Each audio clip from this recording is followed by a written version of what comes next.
Oh my god.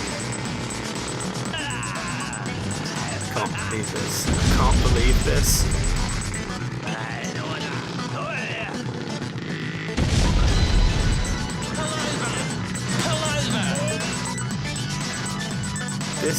This is what original footage is for.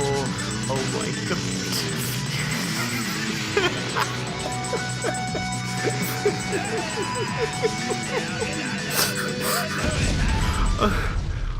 Oh my god. This week we had a very welcome Zoe focus episode in a story designed to test her personal mantra. I solve big problems. The big problem here is convincing the public to use Morphers bikes in order to decrease the traffic and stop the construction of a motorway through a forest. The storyline did a good job demonstrating Zoe's willingness to tackle big issues undaunted, and we get some nice continuity in her relationship with the mayor, picking up that thread I really liked from episode 1. We are also formally introduced to Zoe's mum. More mums. Mothers rise up. Side note, I can't believe I spoke exactly too soon. Instamorphs are quickly replaced as we meet our morph sequence, which is... it's fine, it's okay. Interestingly, the sequence has the same effects as the morphs in the environment, so I guess this makes this one of the few diegetic morphing sequences. Just something to chew on.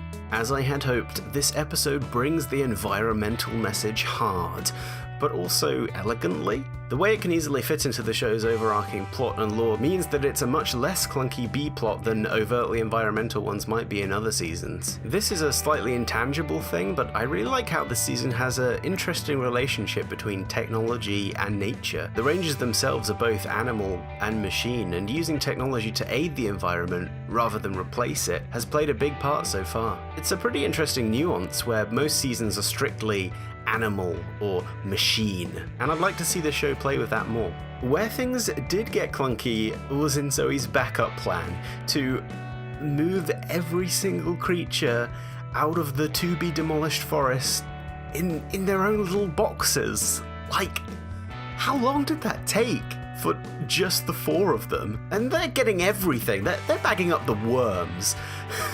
I also guess they just return them after the road is cancelled. Yeah. That'll be fine. No damage to the ecosystem. It's fine. It's all fine. I can't believe environmentalists have been sleeping on this solution all along.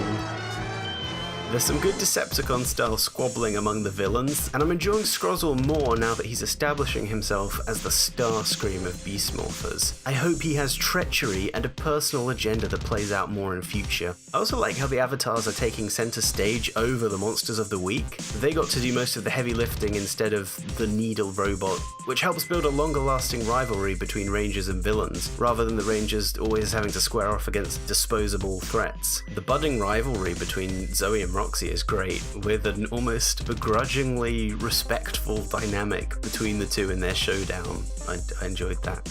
You won't get me that easily. Guess we're both pretty tough, huh? Yeah, well played.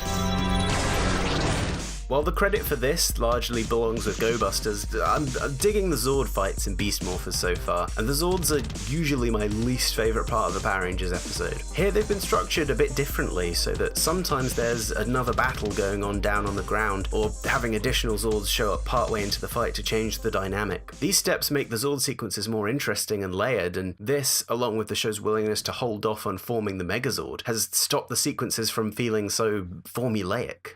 So was the ending weak? Zoe and the Rangers were passive in the resolution of the bike plot, but I did like how it showed the Power Rangers can have an effect beyond smashing the monster, inspiring a community to make smaller changes. Plus, it was a mum who saved the day, so maybe it's okay. Zoe ultimately didn't really learn anything, and the episode tries to showcase her determination to solve problems, but then never really lets her solve a problem. Her only solution is packing up all the animals, which was not great.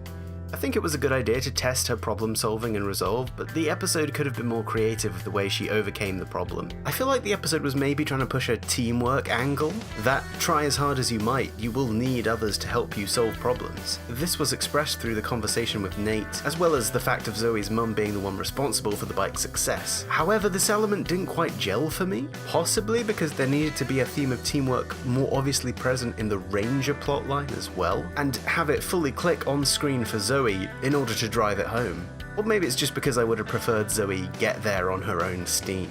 Quibbles aside, a very fun episode, with some of the best original footage the show has done since...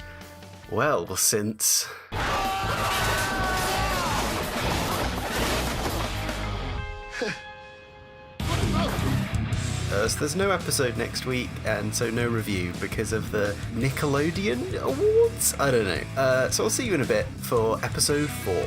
Peace out, my hot dogs.